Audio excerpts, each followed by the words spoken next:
Halo sahabat EKB, info dan opini kembali menjumpai Anda. Saya Uli Manalu.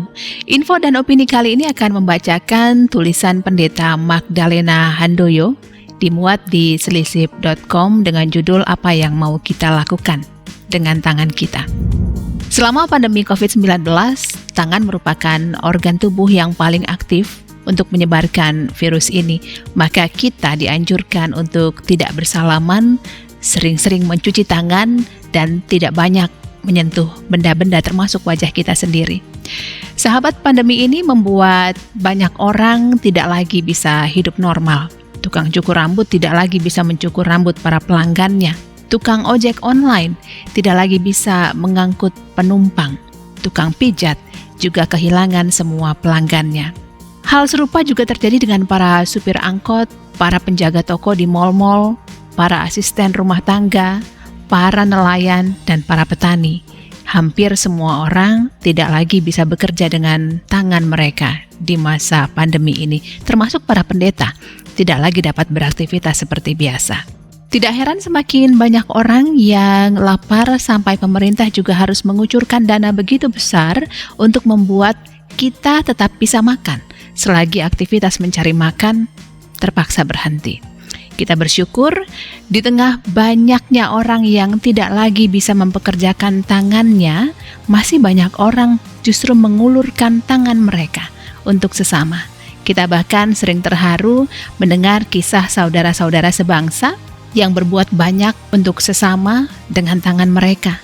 Entah untuk menyembuhkan, untuk merawat, untuk menyalurkan, untuk mendoakan, untuk memanen, untuk menanam, untuk membersihkan, maupun untuk menguburkan para korban COVID-19. Ini yang membuat penulis terpanggil untuk berbuat sesuatu dengan tangannya.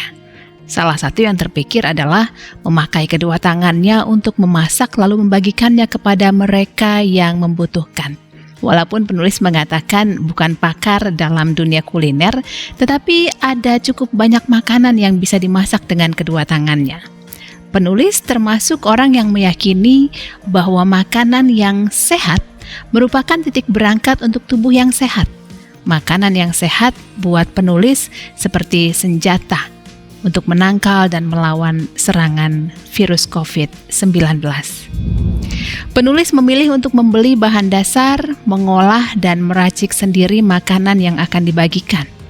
Kenapa penulis memilih untuk memasak sendiri dan membagikannya juga sendiri? Jawabannya bukan karena kebanyakan waktu, bukan juga karena terlalu lebay, tetapi karena penulis ingin orang yang menerima juga merasakan kasih yang diberikan. Membeli dan mengolah sendiri bahan-bahan masakan membuat penulis semakin menyadari anugerah dan berkat Tuhan.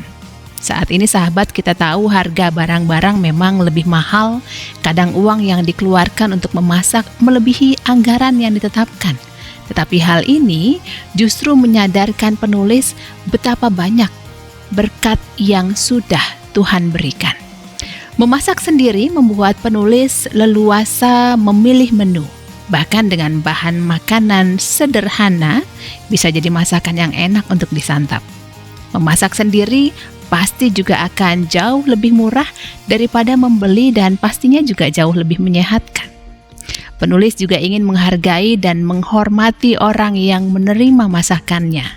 Karena itu, saat memasak untuk orang lain, penulis memasak layaknya dia memasak untuk diri sendiri. Semua bahan dipilih dengan seksama, diproses dengan hati-hati, dan rasa pun diperhatikan. Tidak ingin gara-gara makanan gratis lalu pengerjaannya asal-asalan. Karena itu, penulis sering berdoa saat sedang mengolahnya, supaya masakan yang dibuat enak rasanya dan menghadirkan rasa senang bagi yang menerima dan memakannya. Tidak sekadar enak dan sehat, penulis juga sengaja meletakkannya di wadah yang baik, membuat penerima merasa dihormati, dan membuat yang memakannya juga merasa senang. Bukankah hal-hal ini membuat makanan yang disantap bisa diserap tubuh dengan lebih baik dan berdampak juga positif untuk stamina dan kesehatan kita? Di samping itu, penulis juga ingin melihat dan bertemu secara langsung dengan orang yang menerima masakannya. Walau masa pandemi ini membuat interaksinya jadi sangat terhambat, hanya menyalurkan dari atas mobil. Namun pertemuan singkat penulis dengan orang yang menerima masakan membuatnya tahu kondisi yang sedang terjadi. Penulis seringkali merasa terharu melihat respons mereka.